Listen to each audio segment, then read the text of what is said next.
सलाम भाई बताएं यार, उस दिन ये मामलात बड़े खतरनाक हो गए थे, आज क्या कहते हैं आप?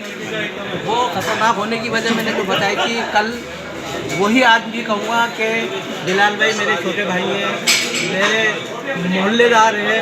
ये एक्सरसाइज कर रहे थे, मुकाबले की तैयारी कर रहे थे, पानी से दूर थे, नमक से दूर थे, बहुत सारी चीज़ें थी इसमें। और इन सबसे बढ़कर मेरे नज़दीक ये जिस फेडरेशन का मुकाबला था उनका नाम है शेख फारूक इकबाल साहब। और शेख साहब से मेरा ताल्लुक 40 वर्षों का है, तो उनका चेहरा भी मेरे सामने था। तो ये मेरे छोटे भाइयों की तरह है, बच्चों की तरह। अल्लाह ताला इनको इससे अच्छा प्रोग्राम ऑर्गेनाइज करने की तौफीक अता फरमाए। मैं हमेशा इनके साथ शाना बशाना हो, ये मेरे साथ शाना बशाना इंशाल्लाह।